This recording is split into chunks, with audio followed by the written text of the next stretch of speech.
RA factor या rheumatoid arthritis. इस test में हम पढ़ेंगे कि RA फैक्टर टेस्ट क्या है और किस लिए किया जाता है। इसके अलावा इस टेस्ट का उसूल या प्रिंसिपल और तरीका प्रोसीजर, हम किस तरह से इस टेस्ट को लेबॉर्ट्री में परफॉर्म करते हैं और फिर इसका रिज़ल्ट हम किस तरह से देते हैं। तो जो दोस्त भी मेरे चैनल पे नए हैं तो वो कर दीजिए सब्सक्राइब। तो पढ़ते हैं RA फैक्टर या rheumatoid arthritis. This test is done for arthritis and it's important and it follow place, but it is not a specific test. Provides us proof for some disease. This test can increase and various diseases that when the said test exceed its prescribed quantity, so there will be joint disease if more. Other specific types of tests are done, which is following.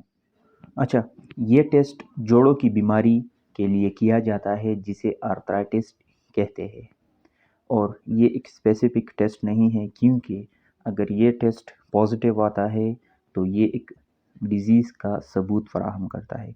इसके अलावा ये मुख्तलिफ़ बीमारियों में बढ़ सकता है, लेकिन ज़्यादातर जोड़ों की बीमारी में ये टेस्ट बढ़ता है। और इस टेस्ट का ज़्यादा आने पर फिर जो डॉक्टर्स होते हैं तो मुख्तलिफ़ किस्म के टेस्ट भी एडवाइस करते हैं इस टेस्ट की कंफर्मेशन के लिए। तो वो टेस्ट कौन कौन से हैं तो वो भी पढ़ते हैं। जब भी RA फैक्टर टेस्ट पॉजिटिव आता है तो उसके कंफर्मेशन के लिए और भी टेस्ट किए जाते हैं, जिसमें NTCCP है, ANA है, CRP और ESR टेस्ट। इस टेस्ट का प्रिंसिपल या उसूल, it is an agglutination test and its kit contains polystyrene particles which would reflect gamma globulin or and its concentrated solution evident in the presence of high concentration of RA factor antibodies and the serum max agglutination. This condition occur within 3 minutes.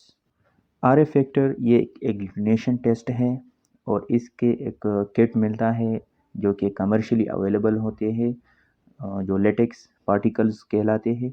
तो उसमें क्या होता है dear viewers कि उसमें पोलिस्टीरीन के ज़रात होते हैं जो कि गामा ग्लोबुलिन को अक्सपज़ीर बनाते हैं और सीरम में मौजूद RA फैक्टर के एंटीबॉडीज़ की ज़्यादा मकदार मौजूद होने की सूरत में ये एग्लूटिनेशन बना देते हैं।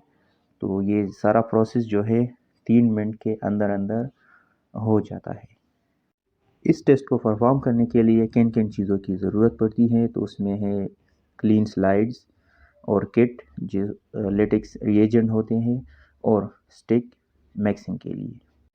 RA फैक्टर टेस्ट की प्रोसीजर या किस तरह लेबॉर्ट्री में ये टेस्ट परफॉर्म होता है। तो सबसे पहले place 1 drop of serum on a clean slide and then add 1 drop of latex reagent and dissolve it well with a clean stick. The rotate for 3 minutes and then C for agglutination.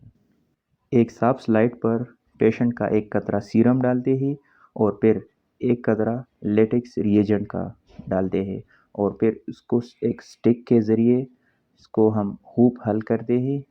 फिर 3 minute के लिए उसे rotate या घुमाते हैं और बाद में उसमें एग्लूटिनेशन देखते हैं। तो रिज़ल्ट किस तरह से देना है, अगर 3 मिनट के अंदर अंदर कोई एग्लूटिनेशन नहीं आया तो रिज़ल्ट नेगेटिव होगा। अगर 3 मिनट के अंदर एग्लूटिनेशन आ गया तो रिज़ल्ट पॉजिटिव होगा।